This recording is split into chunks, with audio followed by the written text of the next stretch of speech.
The silence was the first thing that struck you. Not the silence of the grave, but the profound, heavy quiet that settles over a place where a terrible truth has been buried alive. It was the silence of a house that had swallowed a secret whole, digesting it slowly over decades, until the very timbers groaned with its weight. And within that silence a question lingered, a whisper that no one dared voice aloud, yet everyone felt. Why him? Why, of all the souls toiling under the relentless Virginia sun, was one young man plucked from the fields and brought into the master's house? The reason was never spoken, never recorded, never even hinted at in the hushed conversations behind closed doors. It was a choice made in the suffocating heat of an antebellum summer. A decision that would unravel a family, expose a legacy built on sand, and forever alter the life of Elias, the chosen one. His story is not one of freedom, nor of simple servitude, but of a man forced to live inside the very heart of a lie, where the air was thick with unspoken histories, and the shadows held more truth than the light. And as we delve into the suffocating intimacy of that house, you will find yourself asking, as Elias did, what unspeakable horror could compel a master to make such a choice, and why to this day the reason was never written down. Before we continue with the story of Elias and Edmund Hatcher. If you're new here, subscribe to the channel and hit the notification bell so you never miss a story like this. Tell us in the comments, where are you listening from tonight? The year was 1847, and the air in Pennsylvania County, Virginia, hung thick and humid, heavy with the scent of ripening tobacco and the unspoken weight of generations. The Hatcher plantation, known as Oakwood, sprawled across nearly 2,000 acres, its fields a patchwork quilt of green and brown that stretched to the horizon, broken only by the dark, brooding line of distant woods. At its heart stood the main house, a grand two-story structure of whitewashed brick, its columns rising like silent sentinels, its windows gazing out with an almost mournful dignity. It was a house built on ambition, on the sweat of enslaved labor, and on a particular kind of Southern pride that masked a multitude of sins. For decades, Oakwood had been a pillar of the county, its master, Edmund Hatcher, a figure of formidable presence, his name synonymous with prosperity and an unyielding will. He was a man whose gaze could wither a lesser soul, whose voice, though rarely raised, carried the weight of absolute authority. Yet even in his prime, there had always been a certain gauntness to his features, a shadow in his eyes that hinted at a deeper, more personal torment, a secret gnawing at him from within. Now at 58, a widower for nearly a decade, that shadow had deepened, etching lines of weariness and something akin to despair around his mouth. He moved through his grand house like a ghost. His presence felt more than seen, a silent, brooding force that permeated every corner of Oakwood. Elias, at 22, knew only the fields. His world had been defined by the rhythmic swing of the hoe, the sharp, acrid smell of tobacco leaves, the relentless sun beating down on his back, and the camaraderie of shared suffering in the slave quarters. He was a man of quiet strength, his frame lean and weary from years of labor, his hands calloused, his face etched with the early signs of a life lived under duress. But beneath the surface, Elias possessed an intelligence that set him apart, a keen observational mind that absorbed every detail, every nuance of the world around him. He listened more than he spoke, his dark eyes missing nothing, filing away information with a precision that belied his lack of formal education. His mother, Nora, had been a field slave, a woman of quiet dignity and fierce love, who had died when Elias was just 12, leaving him with little more than a faded memory of her gentle touch and the enduring ache of her absence. He remembered her stories, whispered late at night in the cramped cabin tales of resilience and hope. but also of the brutal realities of their existence. Her death had hardened him, not into bitterness, but into a quiet resolve, a determination to survive, to endure, to remain unbroken. His closest confidant in the quarters was Abner, an elder slave, perhaps 60 years old, whose skin was like worn leather, and whose eyes held the wisdom of countless seasons. Abner had seen generations come and go, had witnessed the rise and fall of masters, and understood the intricate, often brutal dance between power and subjugation. He was a quiet man too, but his silence was different from Elias's. It was the silence of one who had learned that words, when spoken carelessly, could be dangerous. Abner often shared his knowledge in parables, in knowing glances, in the subtle shifts of his body language. He had taken Elias under his wing after Nora's passing, teaching him the rhythms of the land, the unspoken rules of survival, and the importance of keeping one's own counsel. Elias respected Abner deeply, recognizing in him a profound understanding of the world that transcended the boundaries of their imposed reality. Life in the quarters was a stark contrast to the grandeur of the main house. The cabins, crude and functional, huddled together in a cluster, their dirt floors swept clean, their meager possessions carefully arranged. The air here was filled with the smells of wood smoke, cooking greens, and unwashed bodies, punctuated by the sounds of children's laughter, the low murmur of conversation, and the occasional mournful spiritual sung softly in the twilight. It was a world of its own, separate yet inextricably linked to the house on the hill. Elias moved through it with a quiet grace, his presence acknowledged by nods and brief knowing glances. He was one of them, a field hand destined for a life of endless labor, his future as predictable as the rising and setting of the sun. He had accepted this fate, not with resignation, but with the quiet strength of one who understood the limits of his world. He had no illusions, no grand dreams of escape, only the daily struggle for dignity and survival. His internal world, though rich with observation and quiet thought, was carefully guarded, a sanctuary against the harsh realities of his external existence. He was Elias of the fields, and that was all he had ever been.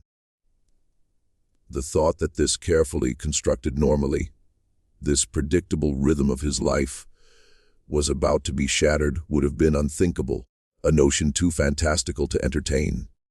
Yet the unseen currents of fate, guided by the dark, unspoken desires of a powerful man, were already swirling, preparing to pull him from the familiar earth and into the suffocating, gilded cage of the master's house.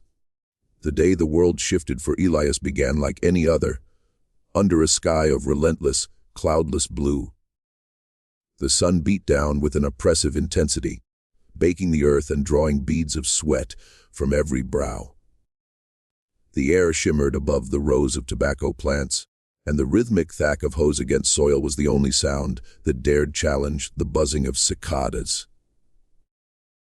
Elias was deep in the fields, his back aching, his muscles burning, his mind focused on the task at hand, a meditative state born of repetition and necessity. He moved with an efficiency honed by years, his eyes scanning the broad green leaves for any sign of pest or blight, his hands deftly plucking and pruning. The dust, fine and red, coated his skin, mingled with his sweat, and settled in the creases of his clothes. Then a ripple went through the field. A hush fell, not sudden, but gradual, like a wave receding from the shore. Heads began to turn slowly, cautiously, towards the edge of the field where the path from the main house met the cultivated land. Elias, sensing the shift in atmosphere, paused, his hoe resting against his shoulder. His gaze followed the others, and his breath caught in his throat. There, standing at the edge of their world, was Edmund Hatcher. He was not alone. Beside him stood Thomas Hatcher, his son, a man of 30, whose face was already set in lines of petulance and inherited authority. Thomas, with his fid complexion and perpetually narrowed eyes, was a cruel man in the specific, casual way of those who have never known true hardship. He managed the day-to-day operations of the plantation, his presence in the fields usually a harbinger of harsh words or swift punishment. But today his expression was not one of anger, but of visible displeasure, a tight-lipped frown that seemed to deepen the lines around his mouth. Behind them, the field foreman, a burly white man named Mr. Davies, stood a respectful distance, his usual bluster replaced by an uncharacteristic nervousness. Edmund Hatcher, however, was the focal point. He stood tall despite his age, his posture still commanding, though his shoulders seemed to carry an invisible weight. He wore a linen suit impeccably white against the dusty landscape, a stark contrast to the earth-stained clothes of the field hands. His eyes, usually fixed on some distant, unseen horizon, now swept slowly across the rows of enslaved men and women, a deliberate, unnerving survey. The silence deepened, becoming almost unbearable, punctuated only by the distant caw of a crow and the frantic beating of Elias's own heart. Every man and woman in that field knew that when the master came to the fields, it was never for a casual inspection. It was always for a purpose, often a grim one. Edmund's gaze paused. It lingered, and then with a slow, deliberate movement, his arm rose, his index finger extending, pointing, not at a problem in the crop, not at a specific task. He pointed directly at Elias. Elias felt a cold dread seep into his bones.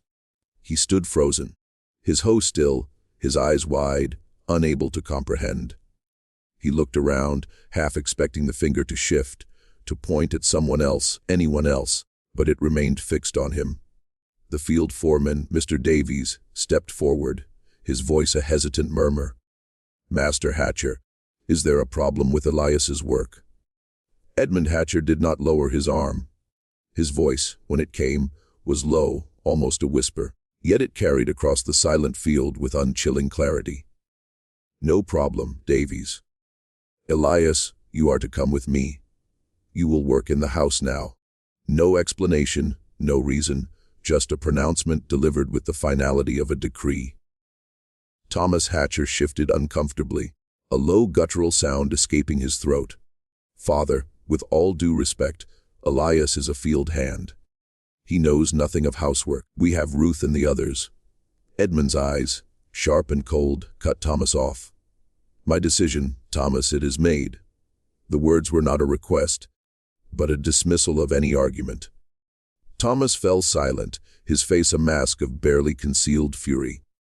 The other slaves in the field remained motionless, their faces unreadable, but Elias felt the weight of their gaze, a specific, heavy silence that was not of surprise, but of something older, something akin to dread.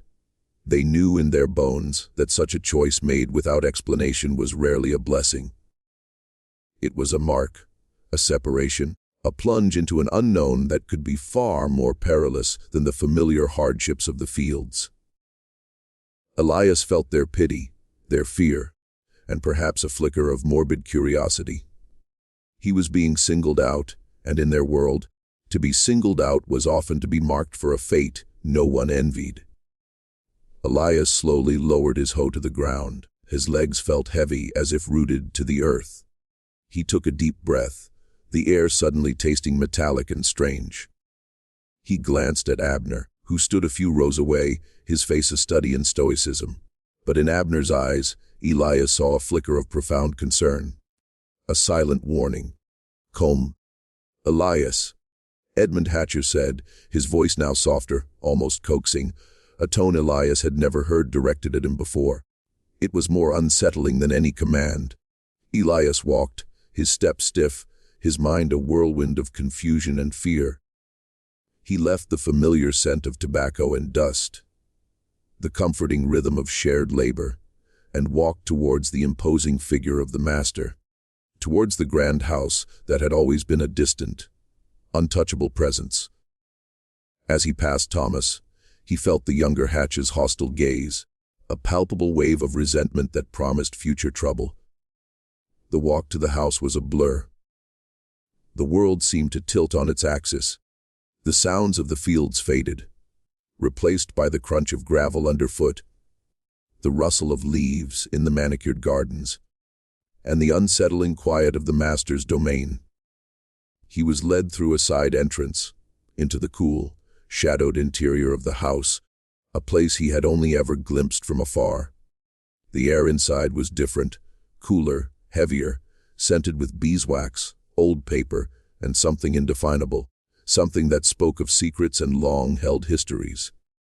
Ruth, a house slave in her mid-30s, her face a mixture of apprehension and a strange guarded sympathy, met them in the back corridor. She had worked inside the house for years, her movements quiet and efficient, her eyes accustomed to seeing everything while appearing to see nothing. She was a woman who understood the intricate, unspoken rules of the house, and her presence now was a silent testament to the gravity of Elias's new situation. "Ruth, show Elias to his room," Edmund Hatcher commanded, his voice echoing slightly in the hushed hallway. "He will attend me personally. See that he understands his duties." Ruth nodded, her gaze meeting Elias's for a fleeting moment, a silent message passing between them. A message of warning, of shared understanding, of the precariousness of his new position. She led him down a narrow, dimly lit corridor, away from the grander rooms towards the back of the house. The floorboards creaked softly under their feet, each sound amplified in the oppressive quiet. His room was small, barely more than a closet, tucked away off the back corridor, just steps from the master's private study. It contained a narrow cot, a small wooden chest, and a single high window that offered a sliver of sky. It was clean, sparse, and utterly devoid of personal touches. It was a space designed for utility, for a presence that was meant to be unseen, unheard, yet always available. "This is where you'll sleep," Ruth whispered, her voice low, almost conspiratorial. "You'll be close to Master Hatcher's study. He likes to be able to call on you at any hour." Her eyes held a deep, unsettling knowing. "You listen. You learn. You keep your mouth shut and you watch." Elias nodded, his throat tight, unable to speak. He looked around the tiny room, feeling the walls close in on him. The air was still heavy, carrying the faint scent of old wood and something else, something metallic and cold, like fear. That first night inside the house was a torment. The sounds were alien, magnified in the darkness.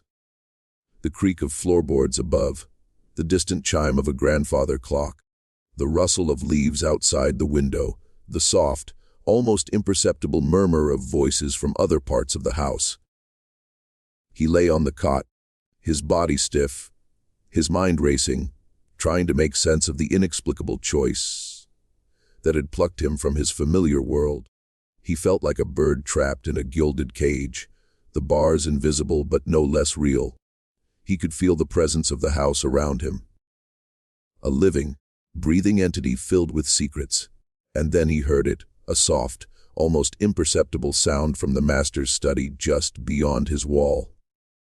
A sigh, a clink of glass, and then a long drawn-out silence.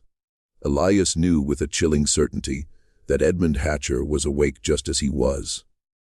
And he knew, too, that the master was watching him, even through the walls, with an attention that had no name, an intensity that promised a future far more complicated and terrifying than any he could have imagined in the sun-drenched fields. The reason for his selection remained a terrifying void, a question mark hanging over his head, and the silence of the house seemed to mock his desperate need for understanding. Weeks bled into months, each day inside the house a slow, deliberate unraveling of Elias's former life. The rhythms of the house were vastly different from the fields, a silent, intricate dance of duties and unspoken expectations. Elias learned quickly, his observant nature serving him well. His primary role was to attend Edmund Hatcher personally, laying out his clothes, preparing his morning tea, serving his meals in the dining room, and most frequently maintaining his private study. He became a shadow, moving through the grand echoing rooms with a quiet efficiency, his presence almost imperceptible, yet always there. He learned the geography of the house, the creaking floorboards, the drafts that whispered through the long corridors, the way the light shifted through the tall windows at different times of day. He learned the smells, the faint, sweet decay of old flowers in the parlor, the sharp tang of lemon polish, the musty scent of forgotten books in the library, and the ever-present clawing aroma of Edmund Hatcher's pipe tobacco. But more than the physical space, Elias learned the emotional landscape of the Hatcher family, a terrain as treacherous and unpredictable as any wilderness. Clara Hatcher, Edmund's daughter, was a woman of 24, her beauty tinged with a profound sadness that seemed to cling to her like a fine mist. She moved through the house with a quiet grace, her eyes often distant, lost in some private world.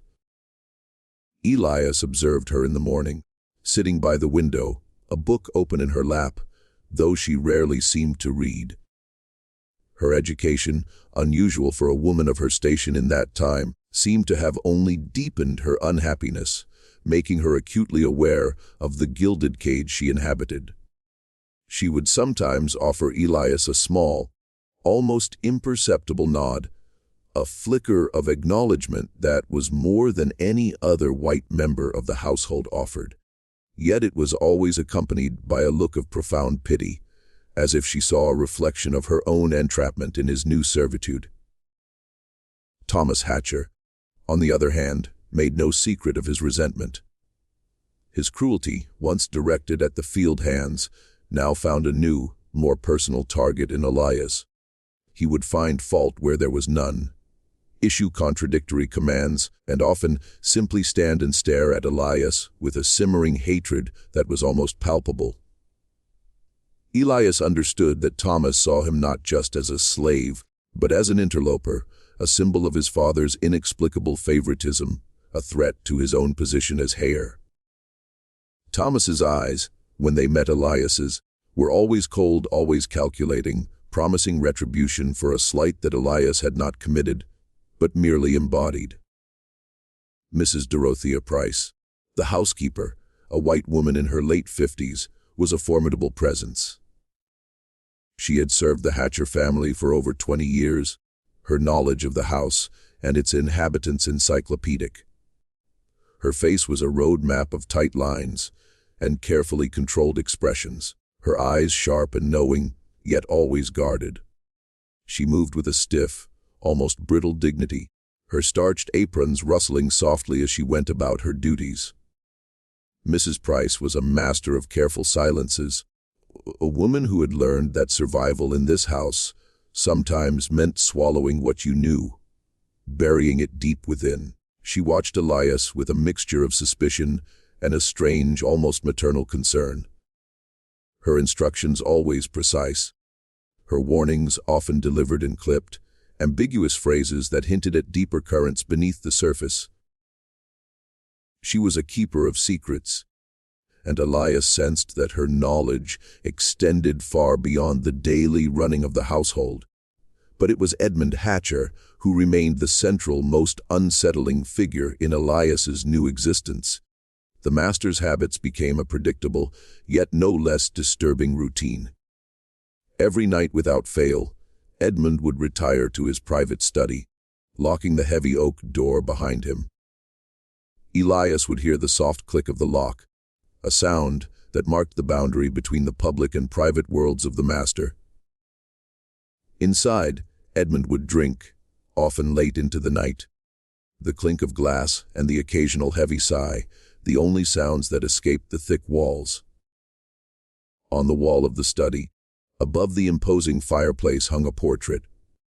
It was of a woman, her features soft yet strong, her eyes possessing a luminous quality that seemed to follow Elias as he cleaned the room. She was beautiful, dressed in a simple, elegant gown, her dark hair pulled back from a high forehead. No one in the house ever spoke her name. It was simply the portrait, a silent, beautiful ghost that presided over Edmund's solitary hours. Elias often caught Edmund staring at it, his face a mask of profound sorrow, a raw, unguarded emotion that was rarely seen in the master's public demeanor. Most disturbing of all was the way Edmund sometimes stopped in the middle of a sentence, his gaze drifting from whatever he was doing to fix on Elias. It was not a look of anger, nor of simple command. It was an intense, almost obsessive stare, an expression that had no name in the language of masters and enslaved men. It was a look of profound contemplation, of searching, as if Edmund were trying to find something in Elias's face. Something he had lost, or perhaps something he desperately wished to see. Elias would stand motionless, his heart pounding, feeling the weight of that gaze, the unspoken questions behind it. He learned to keep his own face impassive, his eyes downcast, revealing nothing of the turmoil within. He became a blank canvas, a mirror reflecting nothing back to the master, hoping to deflect the unsettling intensity of that stare. Elias, with his keen observational mind, began to keep a mental record of everything. The subtle shifts in Mrs. Price's tone, the way Clarara's eyes would linger on the portrait, the venom in Thomas's voice, and most of all, the master's unsettling gaze. He pieced together fragments like a mosaic slowly forming in his mind, though the full picture remained elusive, shrouded in the house's pervasive silence. One Sunday, during the brief respite allowed to the enslaved, Elias managed to slip away to the quarters. He found Abner sitting outside his cabin, whittling a piece of wood, his movements slow and deliberate. Elias sat beside him. The familiar smells of wood, smoke, and earth a welcome balm after the perfumed air of the house. He spoke little, but Abner, with his deep understanding, sensed the change in him. "Boy," Abner said, his voice a low rumble, not looking up from his work. "You've been chosen for something." He paused, the knife carving a delicate curl from the wood. "And nothing that man chooses comes free." Elias looked at the old man, his eyes searching. "What do you mean, Abner?" Abner finally looked up, his ancient eyes meeting Elias's. "That house, it ain't just brick and timber. It got its own kind of hunger. And Master Hatcher, he got his own kind of ghosts. You in there now, Elias, you ain't just serving him. You serving his secrets. And secrets, boy, they got a price." He returned to his whittling, the message delivered, clear and chilling. Elias returned to the house that evening, Abner's words echoing in his mind. He was not just a servant. He was a witness. He was not just living in the house. He was living inside its secrets. And the master's gaze, once merely unsettling, now felt like a brand, marking him as part of a story he did not yet understand. A story that promised to be far more sinister than any he could have imagined. The silence of the house, once merely oppressive, now felt like a living entity, a suffocating blanket woven from decades of unspoken truths, and Elias, now at its very heart, was beginning to feel its crushing weight. The turning point came on a Tuesday, a day that began like any other, yet ended with the world irrevocably altered for Elias. Edmund Hatcher had ridden into town for a meeting with the county magistrate, a rare absence that left the house with an unusual, almost palpable lightness. Elias was tasked with his usual duties in the study, dusting the heavy mahogany desk, polishing the brass fixtures, and tidying the stacks of ledgers and correspondence. The room, usually imbued with the master's brooding presence, felt strangely empty, almost vulnerable. As Elias meticulously wiped down the surface of the desk, his cloth snagged on something. He looked down. A small, ornate drawer, usually kept locked, was ajar, barely a sliver, but enough to catch the light. Edmund, in his haste, had left it unlocked. A tremor ran through Elias. He knew instinctively that this was a boundary he should not cross, a forbidden space. Yet the magnetic pull of the unknown, the desperate need to understand the master's unsettling gaze, the house's pervasive silence, was too strong to resist. Abner's words, "Nothing that man chooses comes free," echoed in his mind. He felt a profound sense of foreboding, but also an undeniable, almost reckless curiosity. His heart pounded against his ribs as he glanced around the empty room, then down the silent corridor. No one. He took a deep, shaky breath and with trembling fingers gently pulled the drawer open further. Inside, nestled beneath a layer of yellowed parchment, lay a small bundle of letters tied with a faded blue ribbon. They were not official documents, not business correspondence. These were personal, intimate, their edges softened by time. Elias carefully, almost reverently, picked up the bundle. The paper felt fragile, delicate, as if it might crumble in his hands. He untied the ribbon, his fingers fumbling slightly. The letters were written in a graceful flowing hand, the ink faded to sepia. He saw the dates 1825, 1827, 1830, 1831. They were old, predating his own birth by many years. He scanned the first one, his eyes quickly deciphering the elegant script. It was addressed to my dearest Edmund and signed simply with an initial, N. A cold wave washed over Elias. N. The initial resonated deep within him, stirring a memory, a whisper from his childhood. He knew that initial. He had seen it, etched into a small, smooth stone his mother had kept hidden in her meager possessions. Nora, his mother. He began to read, his breath catching in his throat, each word a hammer blow to his carefully constructed understanding of the world. The letters spoke of a child, a secret child, conceived in a time of desperate hope and forbidden passion. They spoke of a promise Edmund had made, a promise of protection, of a future that would never come to pass. They spoke of a woman who understood with a chilling clarity that she would never leave the plantation alive, that her fate was sealed by the very secret she carried. One letter dated 1827 stood out, its words searing themselves into Elias's mind. "My dearest Edmund, I write to you again, though I know these words may never reach your heart, only your hands. The child grows within me, a living testament to our folly, our brief stolen moments. You promised, Edmund, you promised he would be safe, that he would know a life beyond the fields. But I see the way things are. I see the fear in your eyes, the shame. You will not acknowledge him. You cannot, and I know my place. I know what will become of me and of him. If this truth ever sees the light of day, protect him, Edmund. If not for me, then for the part of you that lives within him. Do not let him suffer the fate of his mother. I pray for his soul and for yours, though I fear yours is already lost to the darkness you have chosen." Elias's hands trembled so violently, he almost dropped the letter. The words swam before his eyes, yet their meaning was terrifyingly clear. The child grows within me. He would know a life beyond the fields, the part of you that lives within him, and then the crushing realization. Do not let him suffer the fate of his mother, Nora, and the child him, Elias. The air in the study suddenly felt thin, suffocating. The portrait above the fireplace, the woman with the luminous eyes, seemed to gaze down at him with a knowing sorrow.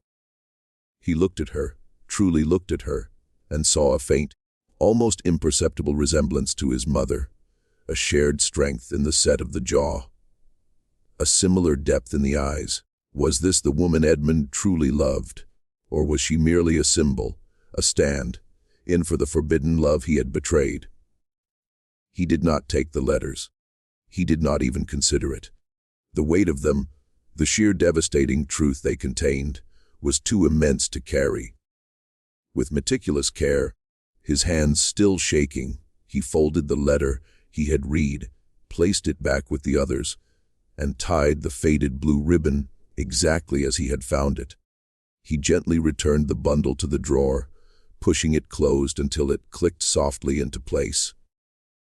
He then wiped down the desk again, his movements automatic, his mind reeling.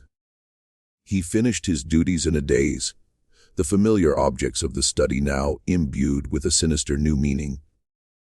The heavy desk, the leather-bound books, the very air of the room, all seemed to hum with the unspoken secret. He moved through the rest of the day like a ghost, his body performing its tasks, while his mind replayed the words of the letter, the terrifying implications of N. That night, Elias did not sleep. He lay on his narrow cot, staring at the sliver of moonlight that pierced his high window. The sounds of the house, once merely alien, now felt like the whispers of conspirators. Every creak, every distant murmur seemed to confirm the terrible truth he had unearthed.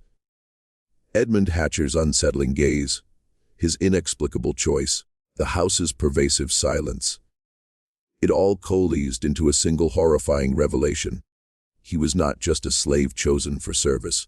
He was a secret brought into the very heart of the man who had created him, a living, breathing testament to a betrayal that had spanned decades. He was the child of Nora, the child of Edmund Hatcher. And the reason he was inside the house was not kindness, not utility, but a desperate, twisted attempt by his father to keep a living ghost close, a constant reminder of a promise broken, a life ruined, and a truth that, if ever spoken aloud, would shatter the very foundations of Oakwood. The first shadow had fallen, and Elias knew with a chilling certainty that his life and the lives of everyone in that house would never be the same.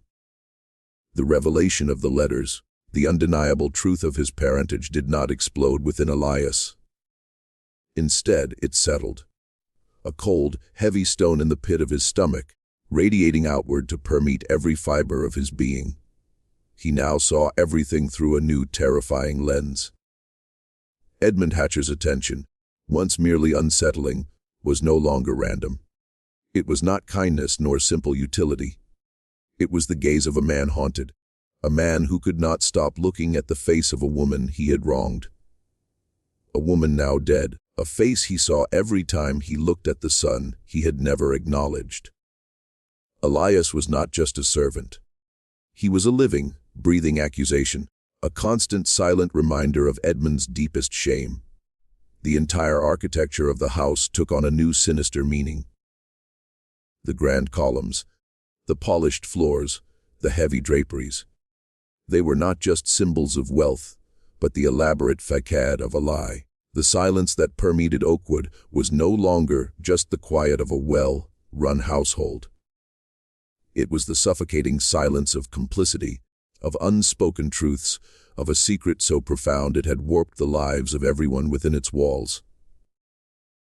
Elias felt as though he were living inside a tomb, where the air was thick with the ghosts of the past, and he, the unacknowledged son, was the most potent ghost of all. He began to observe the others with a heightened sensitivity, searching for confirmation, for any sign that they too knew, and slowly, subtly, the pieces began to fall into place. Ruth, the house slave, who had watched his arrival with a mixture of sympathy and dread, now seemed to regard him with a deeper, more profound sorrow. In fragments, in hushed tones, when they were alone in the pantry or the laundry room, she began to confirm what Elias had suspected. Nora. She wasn't always in the fields, Ruth whispered one afternoon, her eyes darting nervously towards the door. There was a time, long before you were born. She was in the house, a seamstress, Master Hatcher. He had a fondness for her work. Ruth's words were carefully chosen, veiled, but the implication hung heavy in the air. She spoke of a time when things were different, a time before the current Mrs. Hatcher, a time when Nora had been closer to the master, a time when the lines between master and enslaved woman had blurred in the dangerous intimacy of the house. Ruth never said more, But her knowing glances, her sudden silences spoke volumes. She had been there, or heard the whispers from those who had. Mrs. Price, the housekeeper, with her tightly controlled expressions, now seemed to carry an even heavier burden. Elias noticed the way her gaze would sometimes linger on him, a flicker of something akin to guilt or regret in her usually impassive eyes. She would sometimes sigh, a deep, weary sound when Edmund was particularly withdrawn, or when Thomas was especially cruel. Elias understood that Mrs. Price knew. She had been with the family for decades, a silent witness to the unfolding drama, a keeper of the house's darkest secrets. Her careful silences were not just a habit. They were a shield, a survival mechanism in a house built on lies. Even Dr. Nathaniel Graves, the Hatcher family physician who visited the plantation occasionally, seemed to carry a piece of the secret. Elias observed the way Dr. Graves would sometimes exchange a brief, almost imperceptible glance with Edmund, a look of shared understanding that bypassed words. He noticed the doctor's discomfort when Nora's name was inadvertently mentioned by an older field hand. A quick, almost imperceptible tightening of his jaw.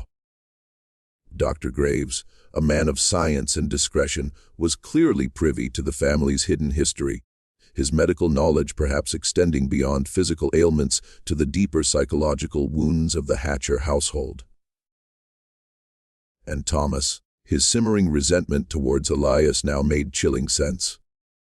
Thomas knew, or at least suspected, his cruelty was not just the casual brutality of a master, but the targeted malice of a man who saw a living affront to his legitimacy, a constant reminder of his father's transgression. His hatred for Elias was rooted in a profound insecurity, a fear that his own inheritance, his own claim to the Hatcher name, was somehow tainted by the presence of his unacknowledged half-brother. Clara, Edmund's daughter, with her quiet sadness, also took on new meaning. Her education, her quiet rebellion against the strictures of her world, now seemed to be intertwined with the house's secret. As recalled her small, almost imperceptible nods, her looks of profound pity, he realized now that she had been trying in her own way to protect him, to offer a silent solace without ever being able to say, why. She too was trapped by the secret, a prisoner of her father's shame, and her sadness was the burden of a truth she could not speak. The weight of this knowledge, this shared unspoken history, pressed down on Elias. He walked through the house performing his duties, but his mind was a maelstrom of emotions. Grief for his mother, anger at Edmund, a profound sense of injustice, and a chilling fear for his own future. He was no longer just Elias of the fields. He was Elias, the secret, the living embodiment of Edmund Hatcher's sin. One evening, as dusk bled into night, Edmund Hatcher summoned Elias to the study. The air was heavy, thick with the scent of whiskey and pipe tobacco. Edmund sat in his high-backed leather chair, a glass in his hand, his face shadowed by the dim light of the single lamp. Elias stood before him, his heart pounding, knowing this was not a summons for a simple task. This was different. This was the moment. Edmund drank deeply, the ice clinking softly against the glass. He did not look at Elias directly. His gaze fixed on the flickering flame in the fireplace. The silence stretched, long and agonizing, punctuated only by the crackle of the fire and the distant chirping of crickets. Elias waited, his face impassive, his body rigid, prepared for whatever truth might finally emerge. When Edmund finally spoke, his voice was low, raspy, almost a whisper.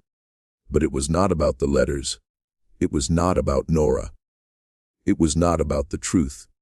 He spoke around it in the oblique, circuitous language of men who cannot say what they mean, who are too consumed by shame and pride to utter the words that would set them free. This land, Elias, Edmund began, his voice barely audible.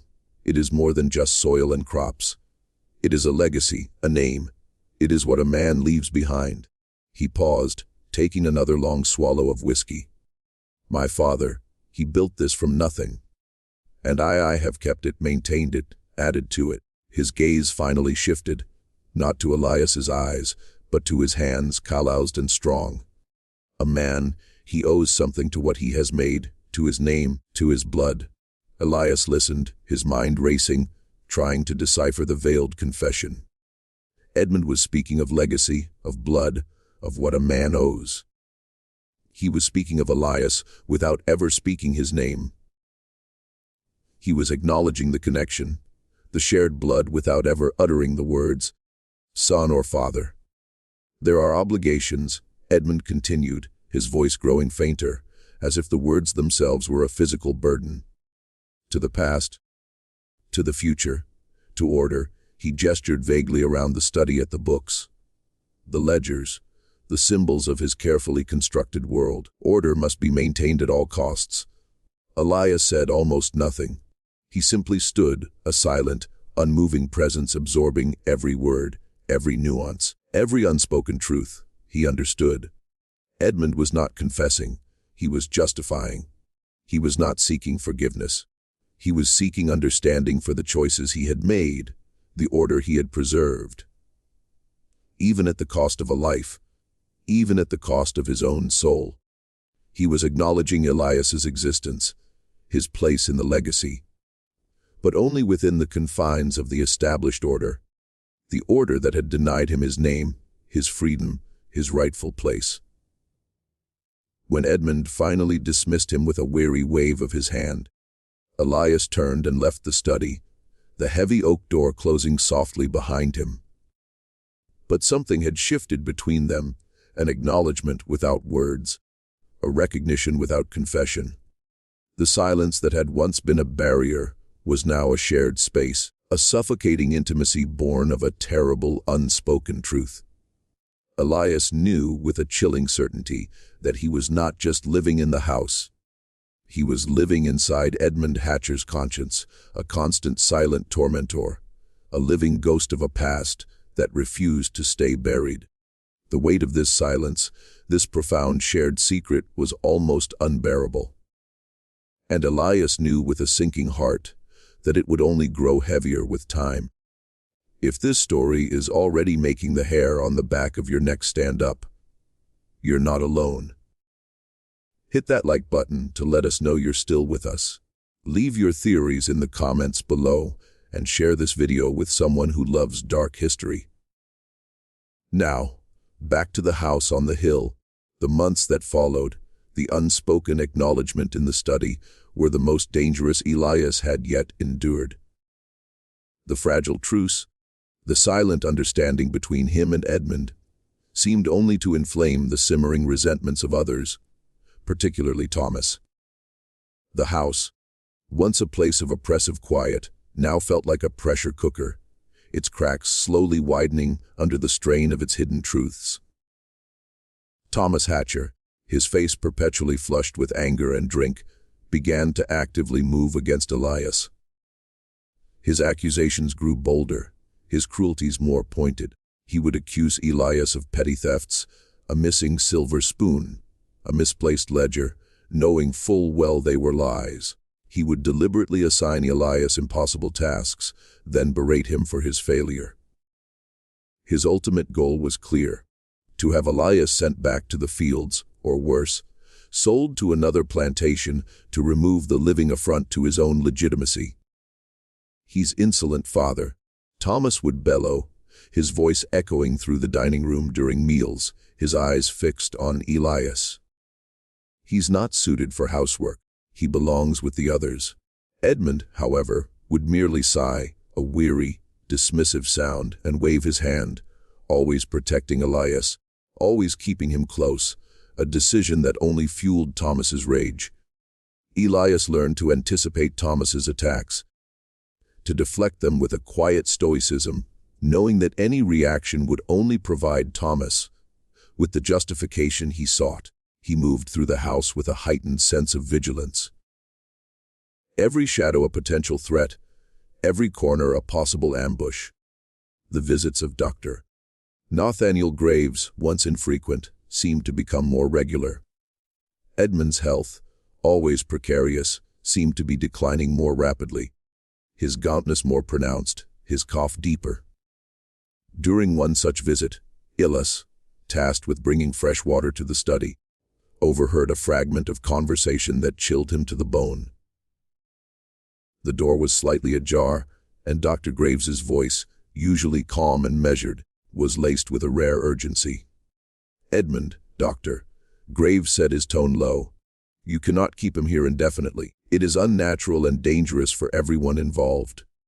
Edmund's reply was a low growl. "He stays. He is mine to keep." "But the implications, Edmund. The risk, if word ever got out, if anyone ever truly pieced it together." Dr. Graves's voice trailed off, but the unspoken words hung heavy in the air.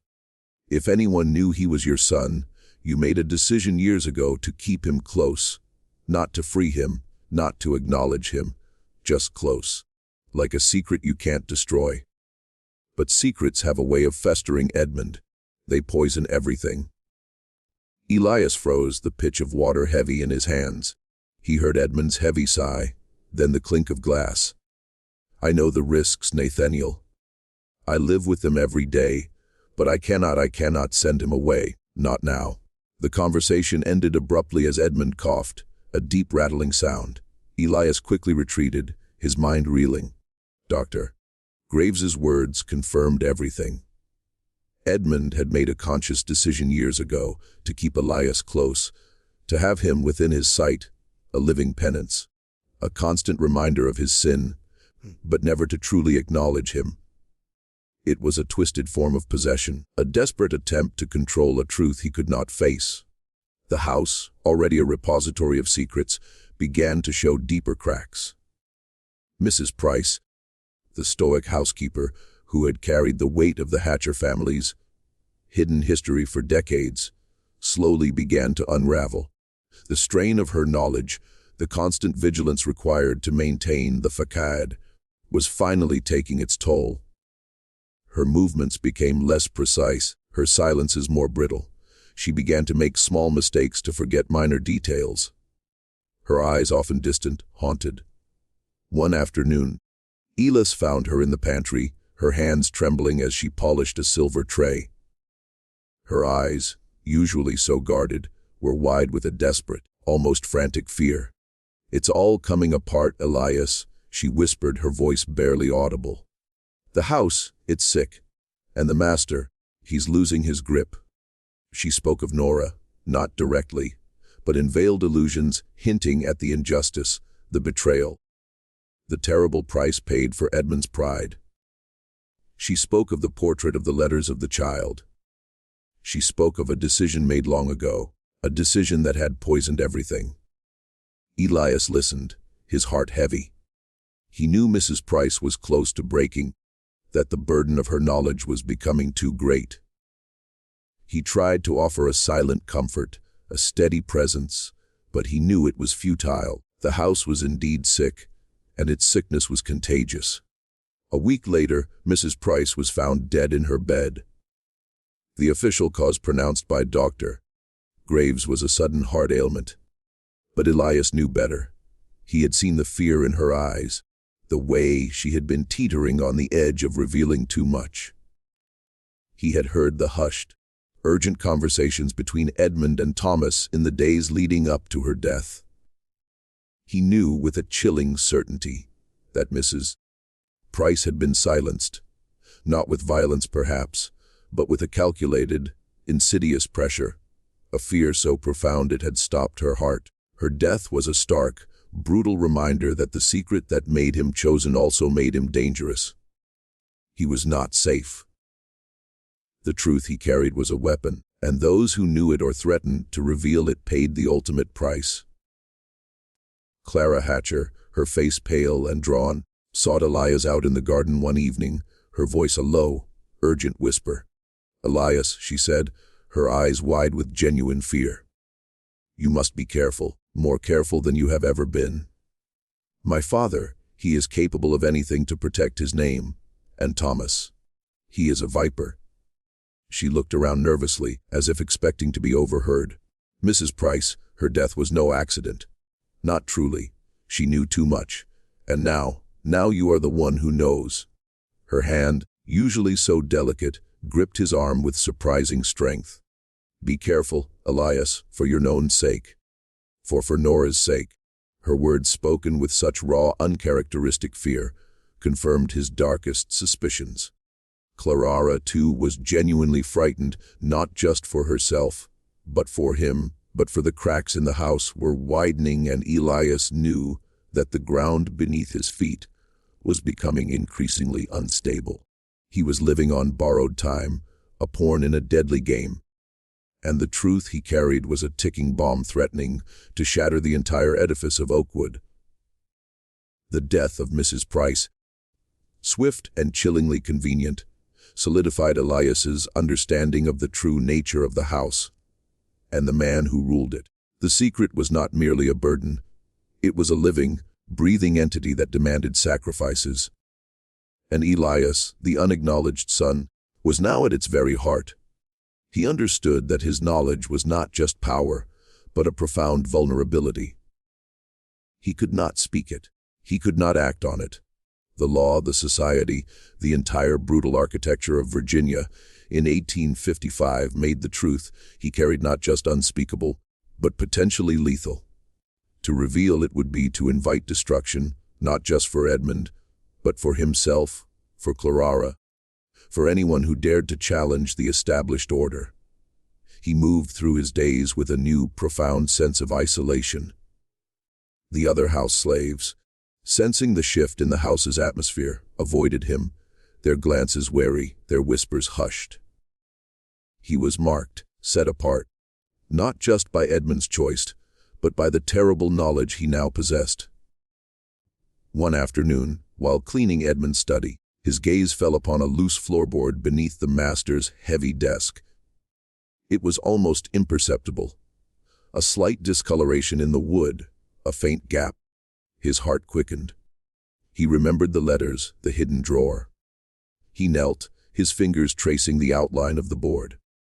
With a careful, almost surgical precision, he pried it open. Beneath, wrapped in a piece of oilcloth, was a single document. It was a legal paper, its parchment yellowed with age, its ink faded. Elias carefully unrolled it. It was a deed of manumission, a document that would have legally recognized Elias, granting him his freedom, and more shockingly acknowledging his parentage. The names were there, clear as day: Elias, son of Nora, and of Edmund Hatcher. The date was 1835, when Elias would have been 10 years old, but it was unsigned, unfiled, never submitted. Edmund Hatcher had drafted it. He had held it in his hands. He had considered it. And then he had hidden it away, unable to destroy it, but equally unable to act upon it. It was a testament to his profound internal conflict, his desperate struggle between a flicker of conscience and the crushing weight of societal expectation, of pride, of shame.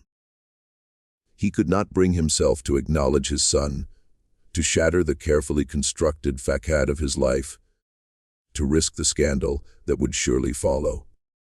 But he also could not bring himself to completely erase the truth, to destroy the only legal recognition of Elias's existence. So he had buried it, like so many other truths, beneath the floorboards of his study, a silent, agonizing testament to his cowardice and his enduring twisted attachment to the secret.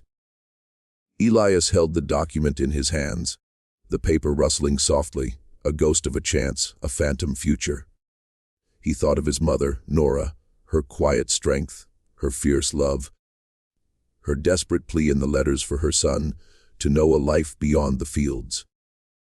He thought of the 22 years of his life, lived in the shadow of a secret that was always about him, a truth that had defined his very existence without his knowledge. He thought of the injustice, the profound, soul-crushing injustice of it all.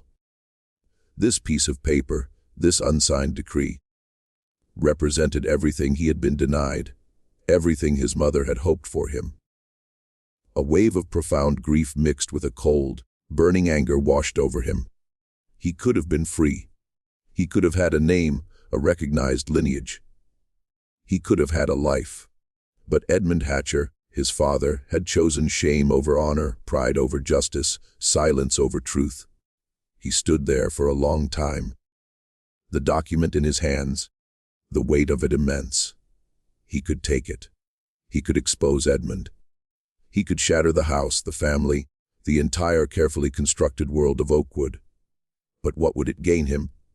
A brief, violent upheaval followed by what? Retribution.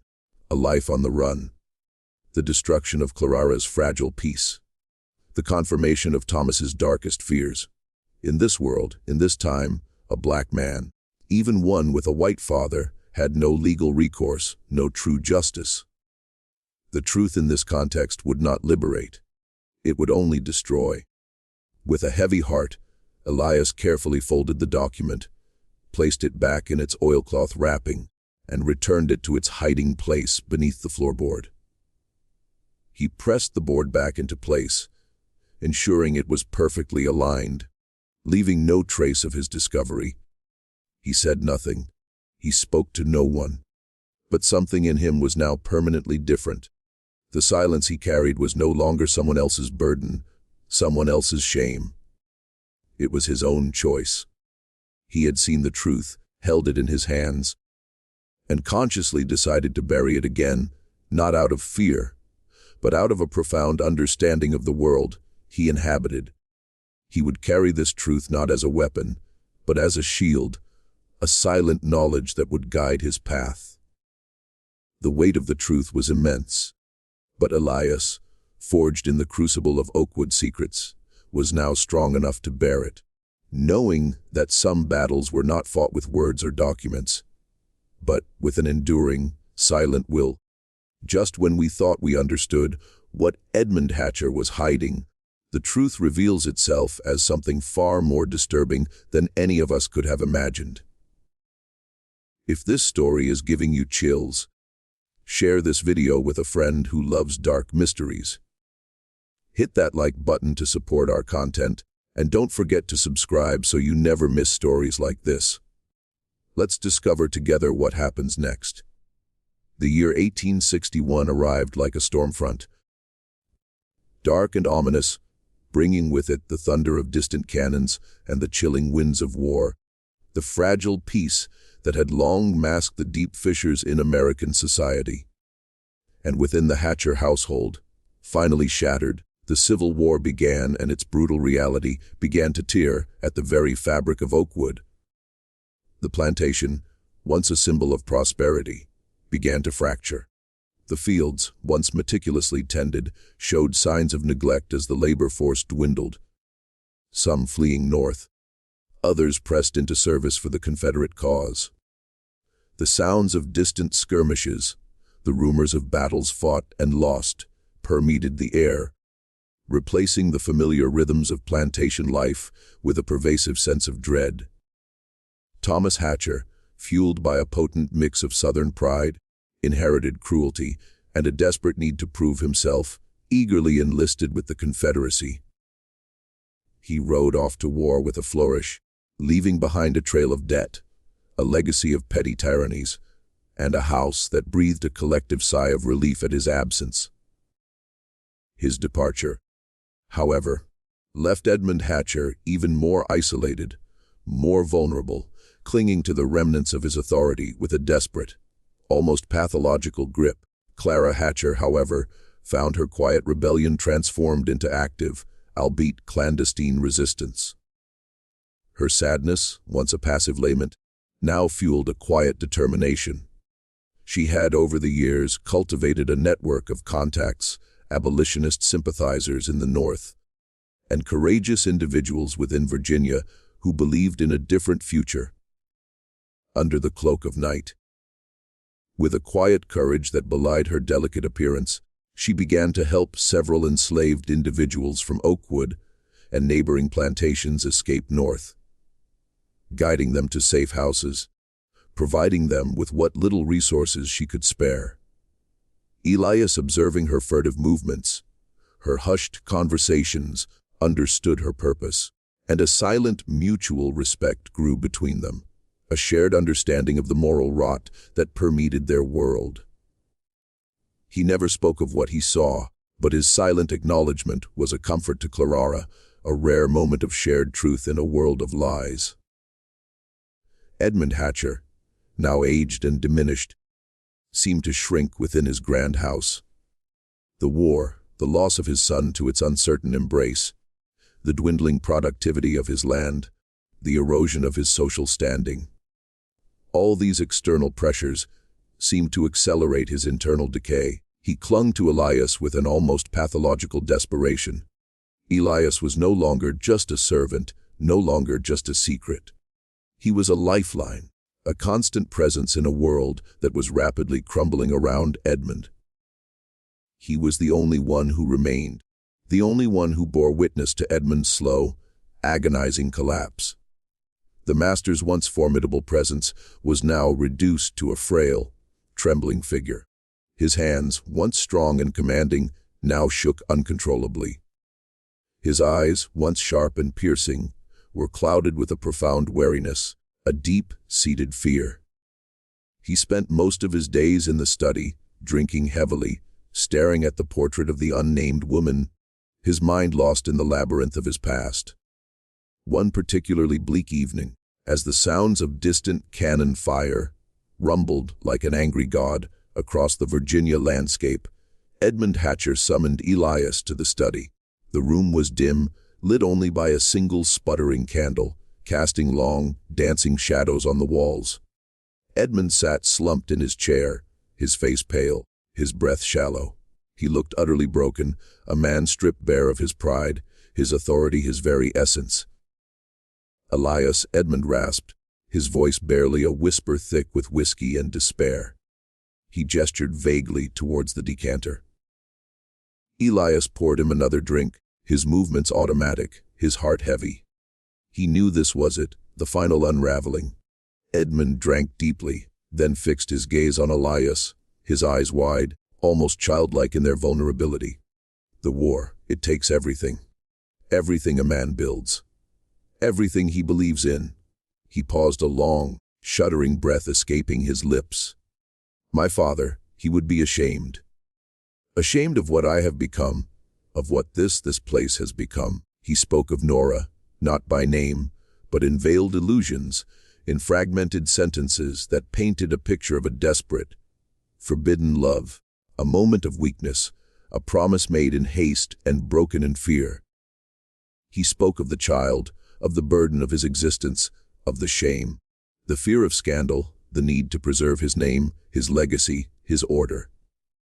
It was not a confession, not an apology, but a desperate, broken attempt at a connection that he had spent 30 years refusing to build.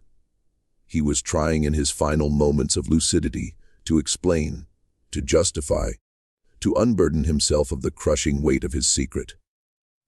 She was beautiful, Elias," Edmund whispered, his gaze drifting to the portrait, then back to Elias's face. "Strong, fierce, like you." He reached out a trembling hand as if to touch Elias's arm, but stopped short, his hand hovering in the air, unable to bridge the chasm of their relationship. Then, in a moment of terrible intimacy, a slip of the tongue born of profound despair, Edmund Hatcher called Elias by his mother's name. "Nora," he breathed, his voice barely audible, his eyes fixed on Elias's face as if seeing her reflection there. "My Nora." He stopped himself abruptly, his eyes widening, a flicker of shame returning to his gaze. He closed his eyes, a single tear tracing a path down his weathered cheek. Elias looked at the old man, his father in the dim flickering light of the study. He said nothing. Not because he had nothing to say, not because he felt no emotion, but because some truths spoken aloud in a world like this did not liberate anyone. They only destroyed. They shattered the fragile peace, ignited the fires of retribution, and brought down the wrath of a society built on lies. He understood that Edmund's brokenness was his own punishment, a torment far greater than any Elias could inflict. He understood that the silence he had carried for so long was not just a burden, but a shield, a means of survival. He had borne witness to the collapse of a man, the unraveling of a legacy, and the final agonizing confession of a secret that had consumed a lifetime. He stood there, a silent, unmoving sentinel, watching the last embers of Edmund Hatcher's pride flicker and die, knowing that the true cost of the master's choice was not just his own life, but the very soul of the man who had made it. The war ended in April of 1865, not with a bang, but with a weary sigh that swept across the ravaged landscape of Virginia. Emancipation. A word once whispered in hushed tones, now rang out with the force of a trumpet, shattering the chains of generations. For Elias, it was not a sudden burst of joy, but a quiet, profound shift, a lifting of an invisible weight he had carried his entire life. The world, once rigidly defined, now stretched out before him, vast and uncertain, yet filled with the terrifying promise of self-determination. On a morning in late April, under a sky that was finally clear and blue, Elias walked off the Hatcher plantation. He took nothing with him. Not the letters still hidden in the locked drawer of the study. Not the unsigned deed of manumission still buried beneath the floorboards. Not a single object from the house, no memento of his years spent living inside its suffocating secrets. He left everything where it was, exactly as he had found it, a silent testament to the truths he had unearthed and the choices he had made. He carried only the clothes on his back, the caluses on his hands, and the profound, indelible knowledge etched into his soul. He walked away from Oakwood, from the fields, from the house, from the ghosts, and from the man who had been both his master and his father. He walked towards an unknown future, a free man carrying a silence that was now finally his own. Edmund Hatcher died 6 weeks later in early June, officially of a lung ailment, a body worn out by years of drink, despair, and the crushing weight of his unconfessed sins. His death was quiet, almost unnoticed amidst the chaos of a defeated South. The house, now truly empty of its master, seemed to exhale, its oppressive silence replaced by a mournful echo. The study was eventually cleared, its contents catalogued and sold. The locked drawer was found, empty. No one knew who had emptied it or when. The letters, the portrait, the hidden document, all were gone, vanished into the currents of history, their secrets finally laid to rest, or perhaps carried away by hands that understood their true value. Clara Hatcher, her spirit finally unbound by the death of her father and the end of the war, left Virginia shortly after Edmund's passing. She sold her meager inheritance, severed all ties with the remnants of her family, and disappeared north, never to be heard from in Pennsylvania County again. Her quiet rebellion had found its ultimate expression in freedom, a life lived far from the shadows of Oakwood. Thomas Hatcher returned from the war, a broken man, his swagger replaced by a haunted emptiness. He tried to salvage what remained of the plantation, but the land, like the family, was too fractured to heal. He sold off parcels piece by piece until nothing was left of the once grand Oakwood. He too eventually disappeared into history, his name fading into the annals of a lost cause, his cruelty ultimately consuming him, and the reason Edmund Hatcher chose Elias to live inside the house. It was never written down, not in any county record, not in any church register, not in any letter that survived the ravages of time and war. It died with Edmund, a secret too shameful, too profound, too dangerous to ever commit to paper. Or perhaps it walked off the plantation on that April morning, a truth finally belonging only to itself, carried in the heart of a man who had learned that some stories are best left unspoken, their power residing not in their revelation, but in their enduring chilling silence. And so the house on the hill, stripped of its secrets, slowly crumbled, A monument to a truth that was never written down. A testament to the terrifying power of human choice and the enduring haunting question of why. What do you think of this story? Do you believe everything was revealed? Leave your comment below. If you enjoyed this tale and want more stories of dark American history, subscribe. Hit the notification bell and share with someone who loves mysteries. See you in the next story.